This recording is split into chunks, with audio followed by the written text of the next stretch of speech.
all the tasks you gave at the Ministry of Education,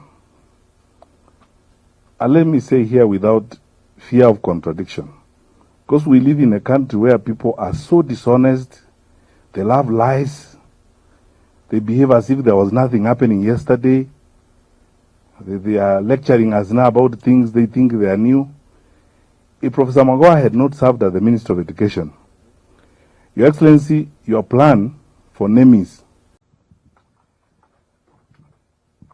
Your Excellency, the fourth President of the Republic, Your Excellency, our wonderful, gracious First Lady, my colleagues from past service in government, the wonderful family of Professor Magoha, ladies and gentlemen.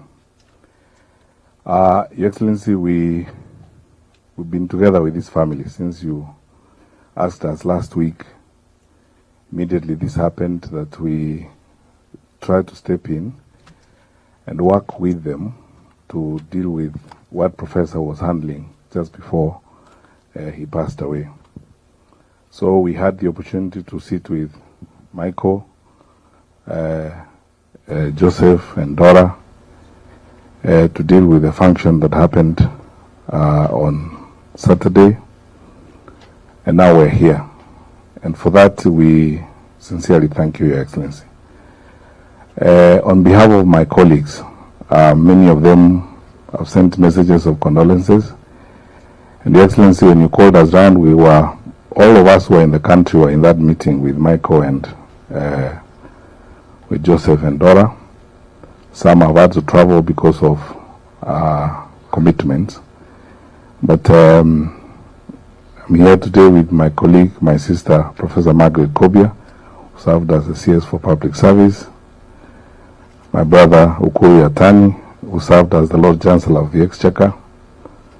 My brother, Peter Munya, who served as Cabinet Secretary for Agriculture. My friend, Joseph Musheru, served as CS for ICT.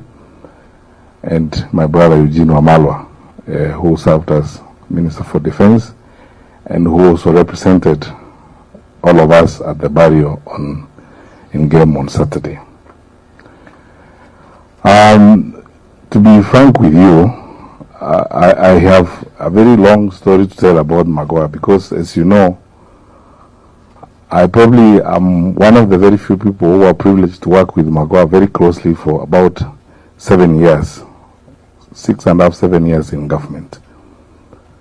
Your Excellency, you may recall that sometime in November 2015, when you moved us around, I woke up in the Ministry of Education with all its troubles at that time. The whole story will be in my memoirs when they're published, but I remember that phone call at midnight when you asked me, "Umesikia yale nimefanya?" I said, "Yes, sir. Takueleza kesho what I want to do." I was in Mombasa sorting out my ticket because I was acting Minister for Lands then. Anyway, long story short, when I came to Nairobi, you spelled out what you wanted done. Then we started the work of putting together a system that would help remake our education sector. Then around January, February, you appointed Professor Magoha as the chairperson of the Kenya National Examination Council.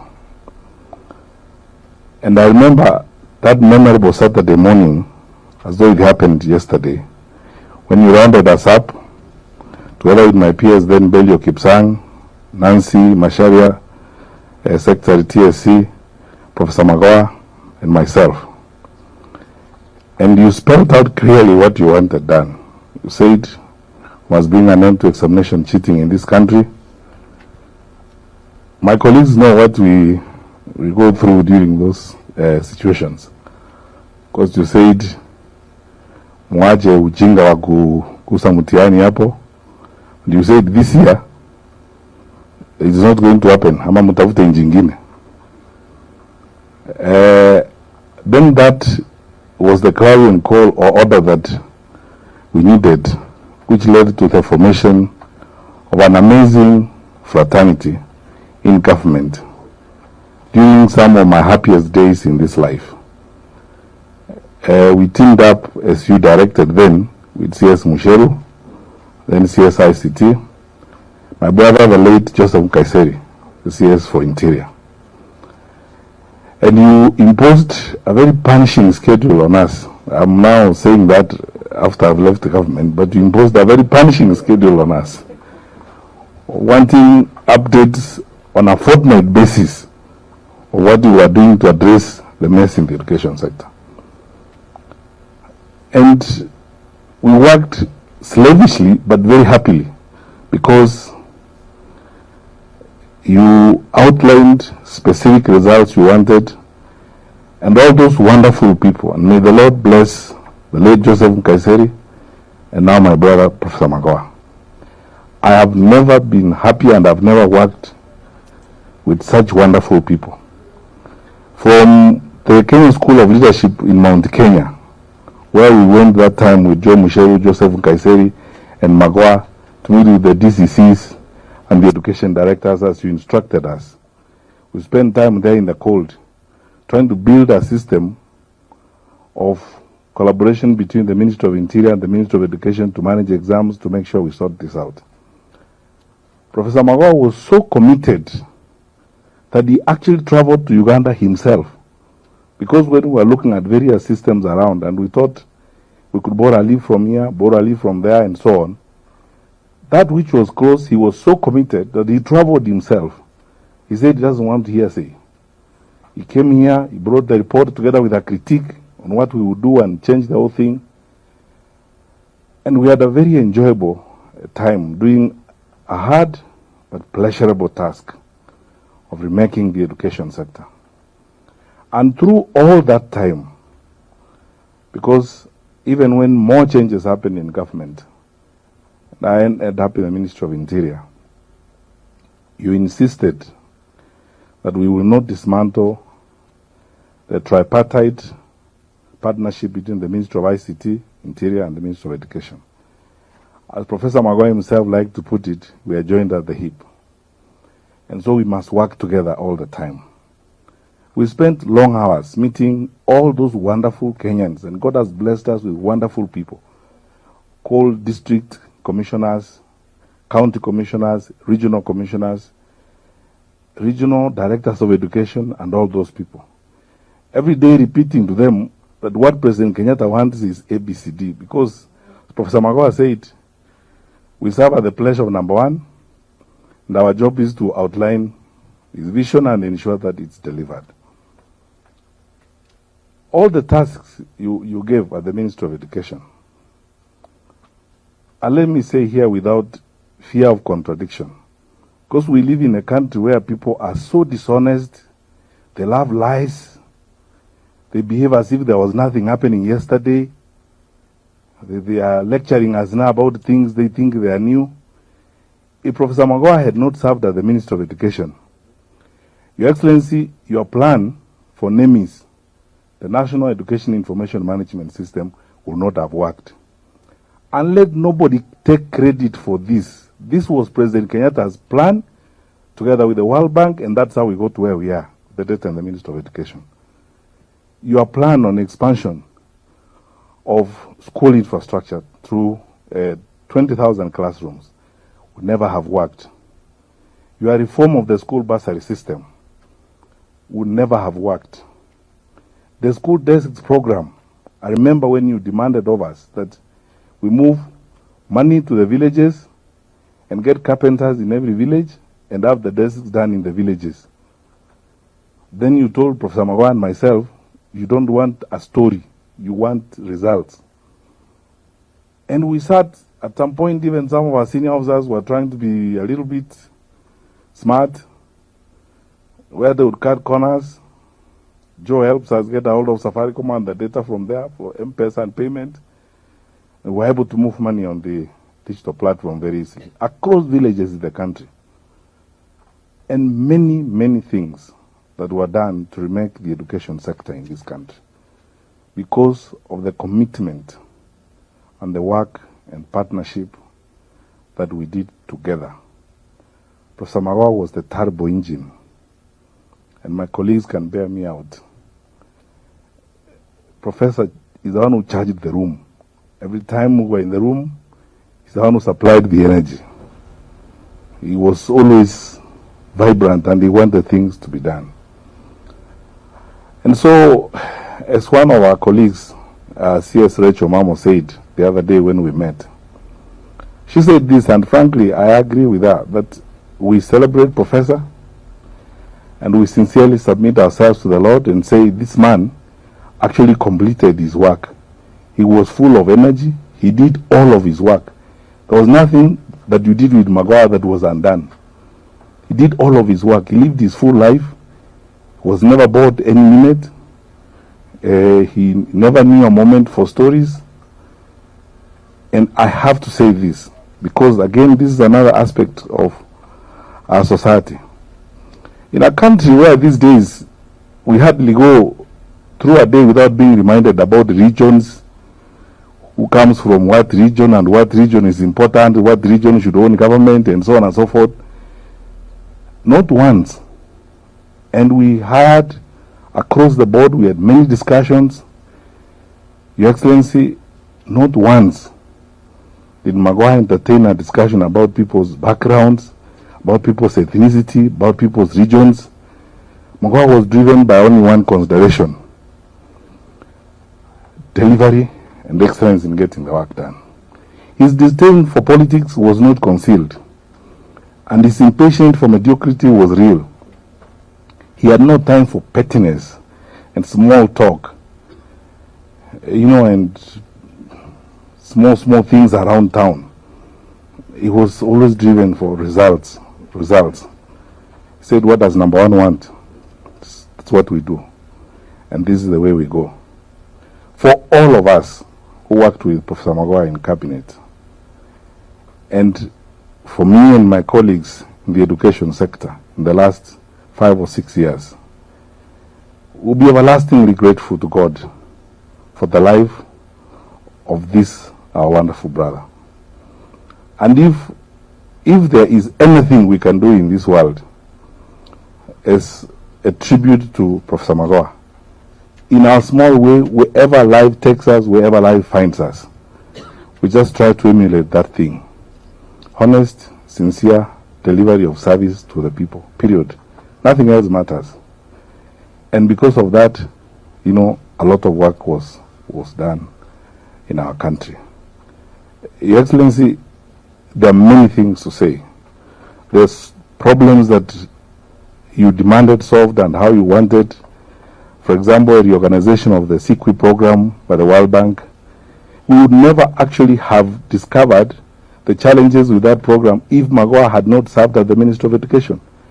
The program was going to be held hostage by certain officials of the ministry, and the government and the people of Kenya were going to lose if Magoha had not been minister in that. And when you insisted that you wanted to see for yourself the data and the facts and everything and how they were done, Magoha delivered. There wasn't a day that you gave assignments and you said things be done in a particular way that Magoha was saying or even grumbling. The other thing I never heard from Magoha for all the time that I worked with him, I never heard Magoha once whine and moan and grumble and complain about systems and people and what have you. He moved in one direction. When Professor Magoha stepped in the room, you knew a leader had arrived. When there was an argument, you predicted Professor Magoha's side even before the argument began. The side would be where the facts are, where the truth is. That is Magoha's side, no matter what.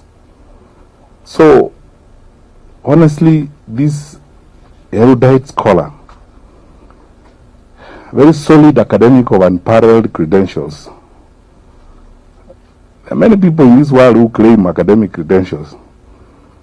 Magoha didn't have to lecture anybody about them. He lived them and you saw them. Since he passed away, I've been called by so many people, colleagues we worked with in the education sector from across the region, because people know how useful Magoha was, for example, to the Inter-University Council of East Africa, to the university standards and the university commissioning credentials across this particular region.